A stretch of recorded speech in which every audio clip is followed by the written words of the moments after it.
Eén keer per jaar organiseert de Koninklijke Nederlandse Reddingsmaatschappij haar landelijke open dag. Oftewel de Reddingsbotendag. Vandaag nemen we een kijkje in Breskens.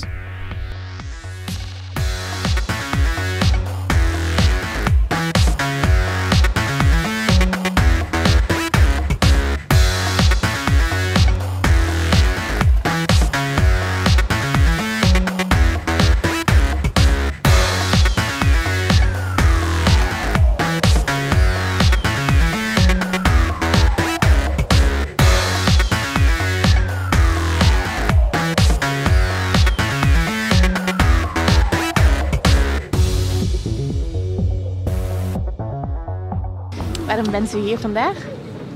Nou, ik woon hier achter de dijk.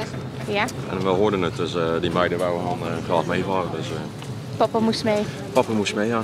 En wat vind je van een dag als dit? Ik vind dat heel leuk. Veel donateurs denk ik dat ze daar voor ophalen dan. Wij krijgen geen geld van de overheid, dus we zijn volledig afhankelijk van vrijwillige giften. En donateurs zijn daar een groot deel van. Met hoeveel mensen werken jullie hier? We zijn totaal met 19 man. Waarvan één is dan een vaste dienst, dat is de schipper. Die heeft ons een betaalde job en de rest is allemaal vrijwillig. En hoe gaat dat in de praktijk? Krijgen jullie een oproep als het nodig is of hoe werkt dat? Ja, die oproep die krijgen we normaal gesproken altijd via de kustwacht. Af en toe wordt de schipper wel eens gebeld. We gaan gewoon via de kustwacht krijgen we de oproep. En op zijn we 10 minuten varen we ongeveer weg. Met genoeg mensen natuurlijk. Hoeveel mensen is dat per keer? Ja, het liefst zo zijn we 6 man. Toch zeker als je een medische evacuatie hebt. Maar als je gewoon een bootje bent slepen, dat kan eventueel ook met 4 man. Dat is ook geen enkel probleem. Ik zit er nu ruim 25 jaar bij, sinds vorig jaar. En dat is gemiddeld 40 acties per jaar dat je doet.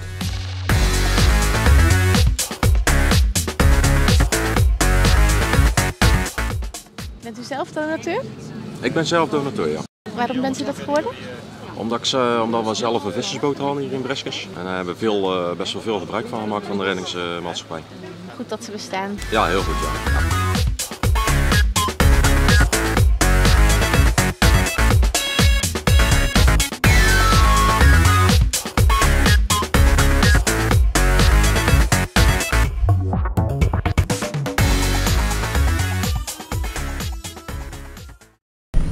Van meneer op de boot.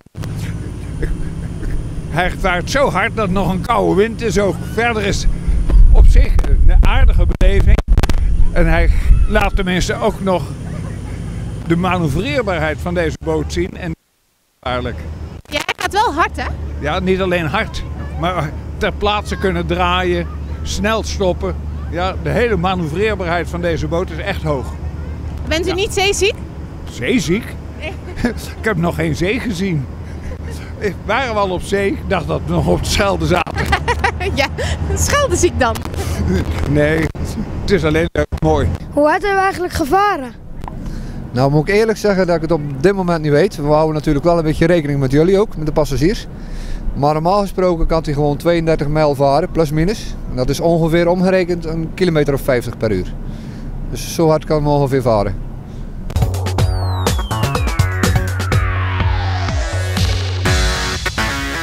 Waarom ben je dit gaan doen? Goeie vraag. Het is al lang geleden, maar... Het is al lang geleden, ja. Ik zat toen op DHBO en toen de schipper, Harry de Lobaal, die zat ook op DHBO. En ik hoorde dat ze wat bemanningsleden tekort kwam, dus het leek me wel wat. Dus een paar keer meer geweest en sindsdien 1986, 87 is dat geweest. Sindsdien doe ik het. En je bent voorlopig nog niet weg? Nee, nog niet. Ze zeggen bij de reddingsmaatschappij, net als bij de brandweer, er is een leeftijdsgrens van 55. Maar misschien dat het ook wel een klein beetje verandert. Je kunt een bepaalde dispensatie krijgen. Als je jong van geest bent. Ja, en ledematen.